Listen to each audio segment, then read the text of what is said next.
Nach Miss USA-Wahl folgte die Brustamputation. Sie ist Multitalent, Ehefrau, Mutter und eine Kämpferin gegen die Krankheit, die ihre Familie bedroht. Sie wandelt Angst in Mut. Allyn Rose, jetzt hier bei Who's Next. Hi Allyn, how are you? I'm doing well, how are you? Oh my god, you look beautiful for a Monday morning. Thank you. It's been a very stressful week, but trying to get things on track. Yeah, so thanks for your time. Honestly, when I thought about all these interview questions I have, I found it really challenging to put all of them on the paper because I love your diversity. It's beauty and brains, and you're a fighter and everything. So I really hope that I'm not all over the place, but still able to get for the viewers a nice and decent picture of you and maybe some motivational words around what you're doing. Allyn, let's start over. So you are an American beauty pageant title holder, you're a professional speaker, you're a businesswoman, you're a mom, but most foremost, you're a breast cancer advocate. So tell us please, or tell me your personal story around this aspect of your life.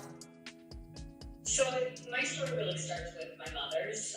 My mom was diagnosed with breast cancer for the first time at 27. Really young, a very invasive stage 3 breast cancer. She was a marathon runner, just one of those people you imagine would never get breast cancer.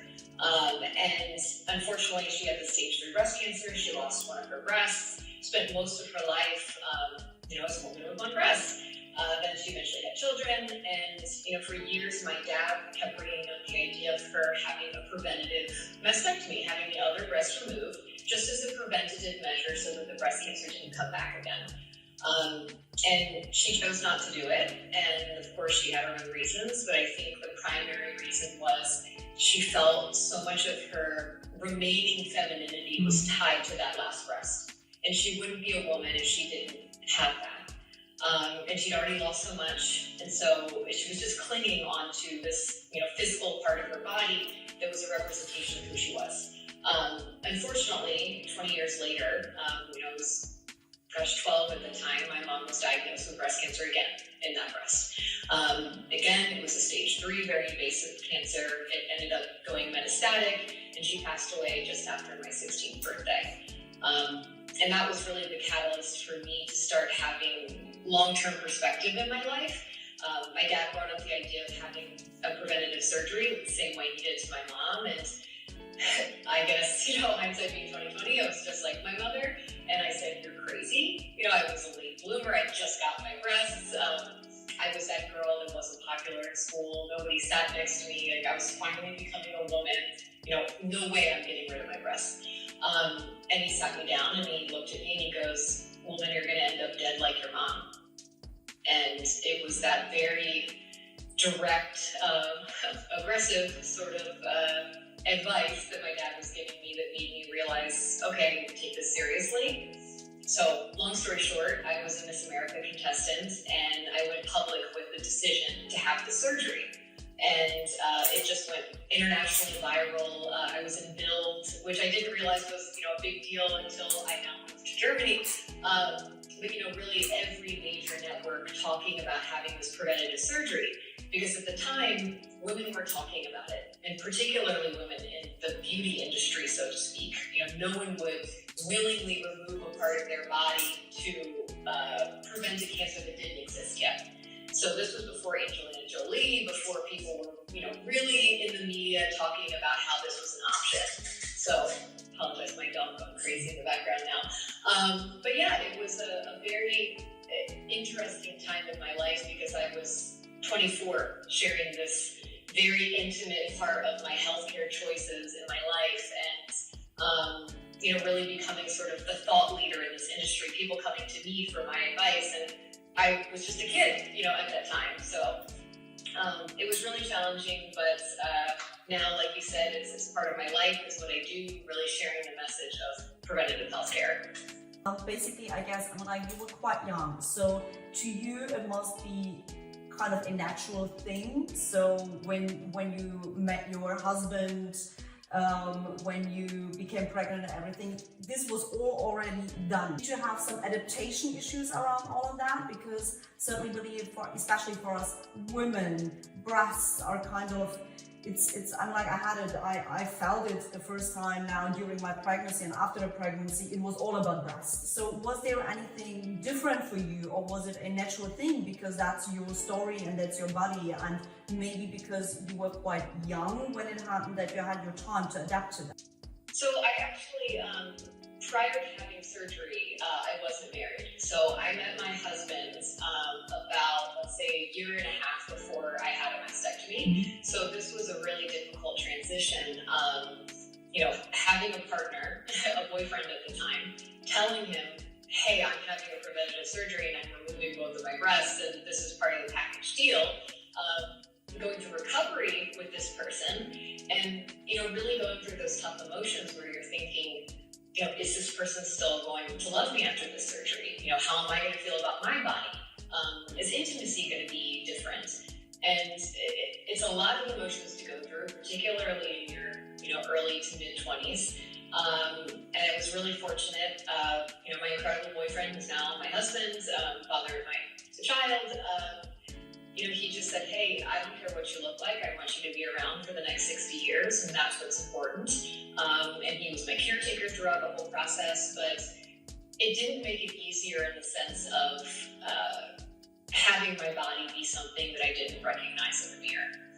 I really love what you're saying, because you have, the decision you took obviously shows how much strength and how a strong supportive system you have around you with your back then boyfriend and husband, with your dad supporting and everything, and still you had your struggle to live up to your decision to say that way and the consequences of it.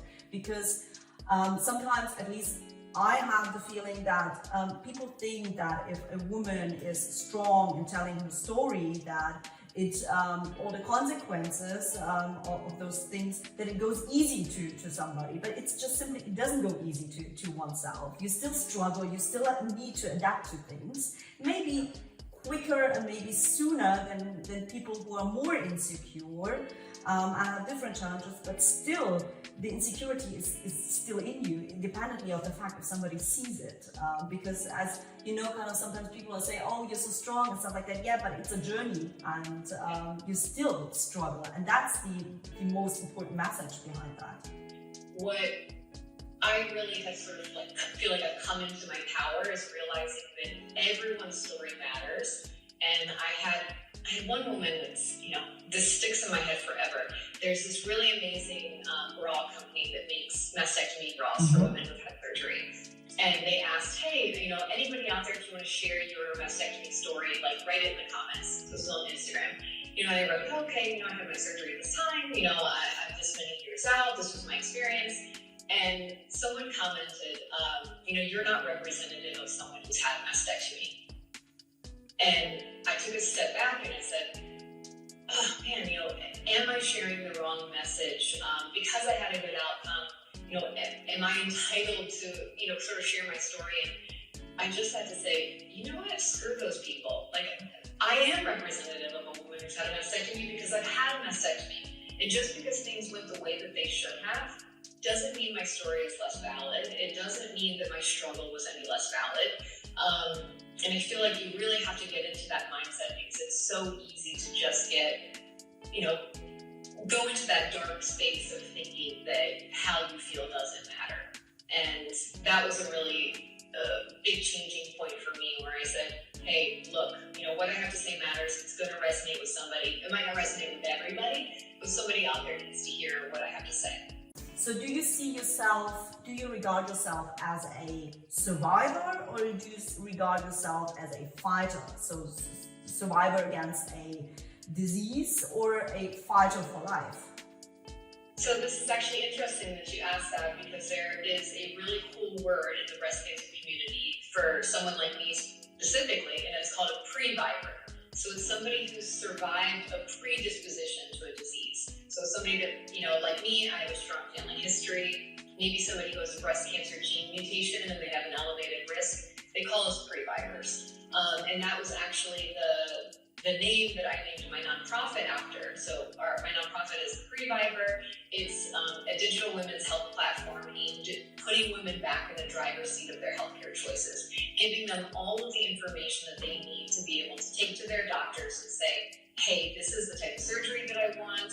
I'm able to connect with other women who've been through this. Here are the products that I need. Like, people always say it's the Wikipedia of mastectomy. It takes you from A to Z about all of your choices. And so having a word like that is actually pretty validating because it makes you realize that you're sort of part of the community. I don't consider myself a survivor because I haven't survived the disease.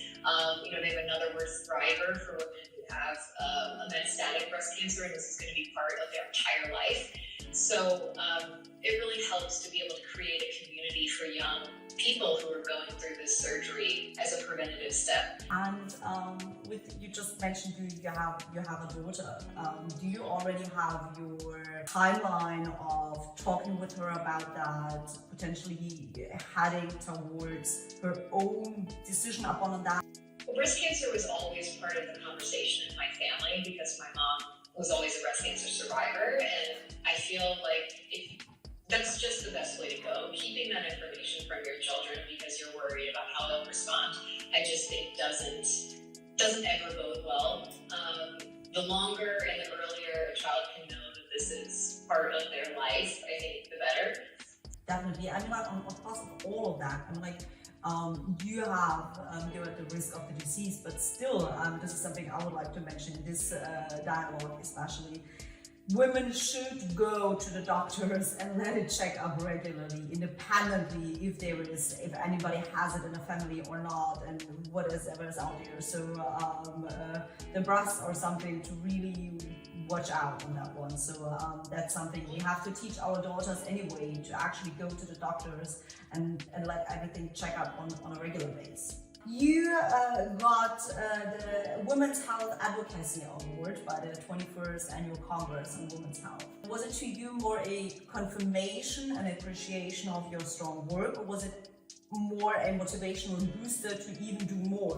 So I think anytime you get an award like this, I ended up, after that winning, Lifetime Achievement Award and things like that, it's such a humbling thing receiving the award, having somebody else or committee of people choose you as somebody who's really a change maker and a conversation starter in the industry. But it's such a motivating thing to know, hey, there are other people out there that think I'm doing the right thing, because it can be a very lonely thing as a creator. You're putting stuff out there, and even if you're getting positive traction and you have people engaging, you always wonder if you're sharing the right message. You wonder if there's anybody out there who's actually being impacted by what you have to say. So getting these rewards, of course, it's really nice. It's very, very humbling, but it is a motivating thing to get out there and keep sharing your message. So last but not least, tell me, is there anything with regards to your journey that you were able to adapt to your business sense, or is there any business idea you had around that which you might create or already did create it? Yeah, I think that when you're doing something like this, if you're in an entrepreneurial mindset like I am, I'm constantly starting new things, you take inspiration from everywhere. So, for instance, when I was sharing my personal story about breast cancer and having a mastectomy, it made me start realizing, hey, there's a hole in the market here. And that's where my nonprofit was born. I was having all these women reach out to me and say, how many cc's are your breast implants? What surgeon did you use? What type of incision do you have? Did you do fat grafting? All these very intimate details of breast reconstruction. But what I realized is that there was just no one place where women could go and learn about their choices. So it was sort of this light bulb moment where I said, aha, there's something there. And so that's when I built my nonprofit. One last question, please take it lightly. What is your favorite body part of woman, cleavage or booty?